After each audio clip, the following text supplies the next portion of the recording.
Marina, welcome to Waterstones. Thank you so much for having me. In talking about your book, we do have to examine what's been going on over the last 6 years. I'm sorry, we have to return to some sad places for all of ourselves. It's weird to go back over this period of time, and with your collection of writings, I found that if I did a sort of lucky dip and just sort of went in to see what was there, it was A, very funny and surprising what it would be, but also weirdly nostalgic. And I found myself going, remember when Boris Johnson was just Foreign Secretary and quite funny in his buffoonery? I mean, it's funny the things we can have nostalgia for in general in life. And I think that's in a way, isn't that what nostalgia is? A sort of slightly false memory of that it being better. But I suppose what the book does do is allow you to see how, from about the middle of 2016, how you keep thinking, well, this period perhaps will finish and things will get back to normal. But instead, things become more chaotic and more disorganized and more crazy.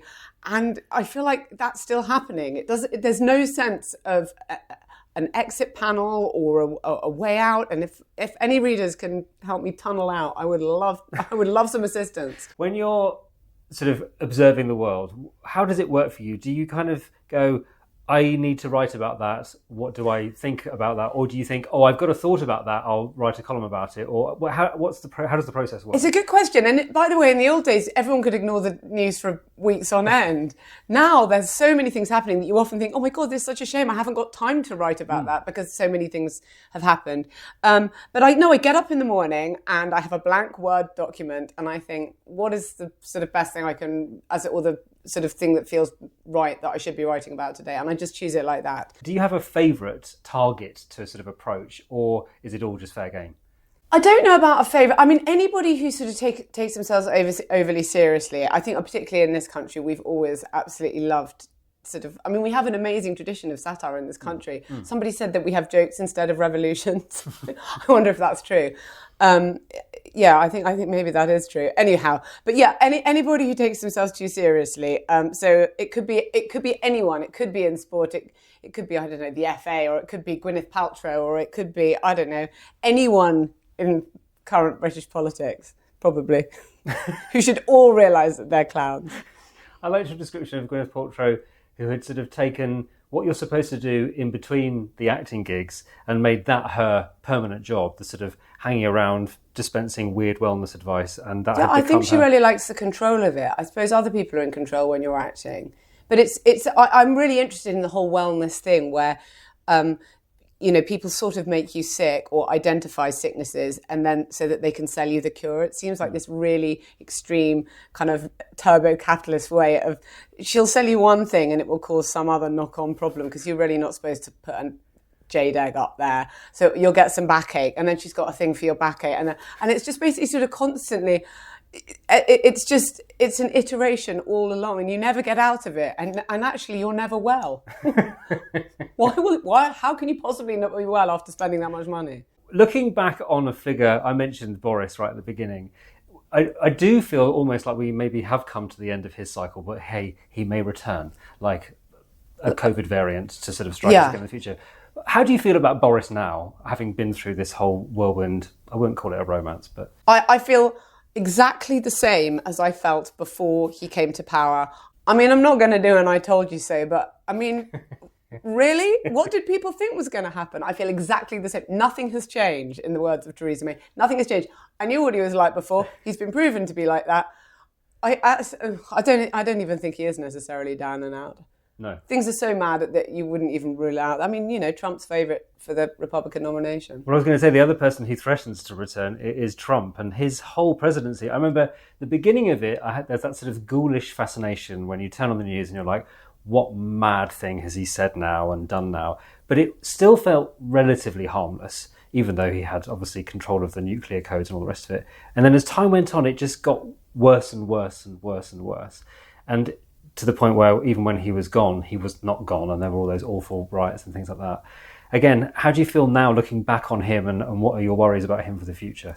He brought the sort of currents of reality TV and crazy kind of conflict to the White House. I mean, he was the biggest reality TV star of the sort of golden era of reality TV as the host of The US Apprentice. And it's amazing that that person could get into the Oval Office. But I think, lots of liberal democracies are in real crisis, and theirs is definitely one of them.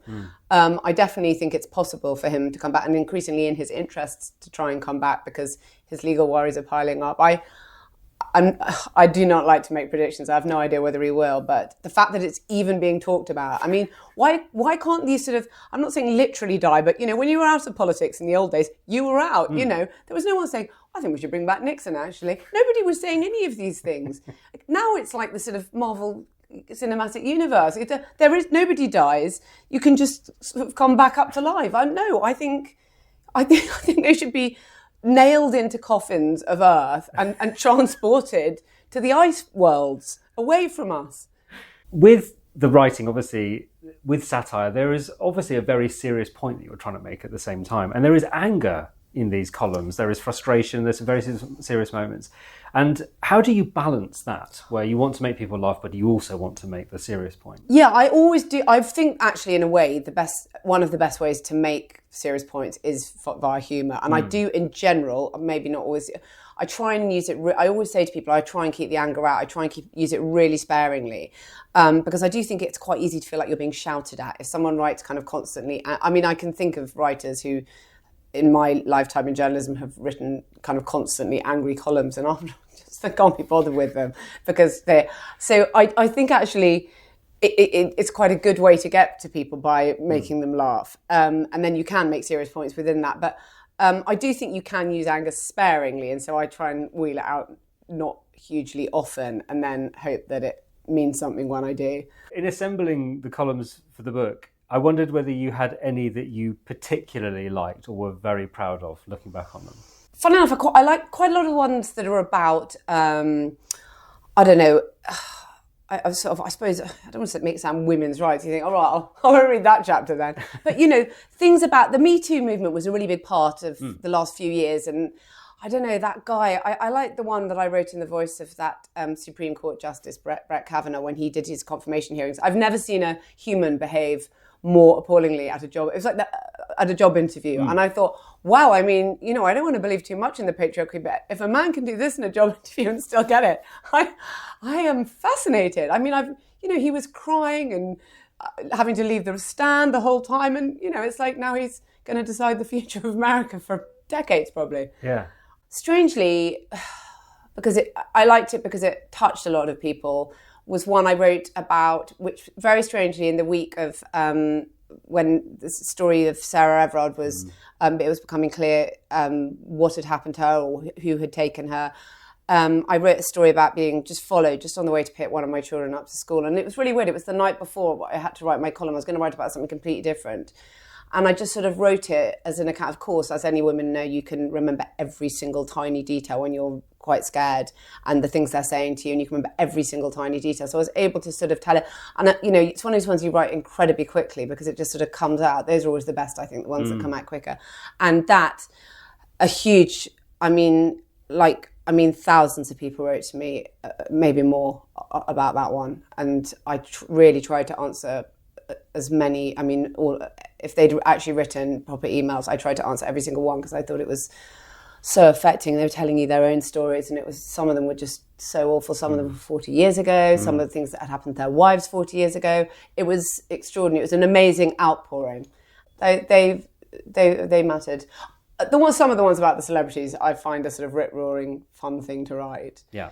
You know, when you find out that Mark Wahlberg gets out of his bed at 2:30 a.m. in the morning and does a routine that involves like 4 types of prayer and 5 workouts a day, and, you know, I find that just hysterical. Don't forget the snacks. He has many snacks. He has all timetable. Do you think Humphrey Bogart was doing? I mean, Mark Wahlberg. I mean, he's not the actor Mark Wahlberg is, of course, Bogart, but he wishes. He wishes he had the range. No, he wishes, yeah.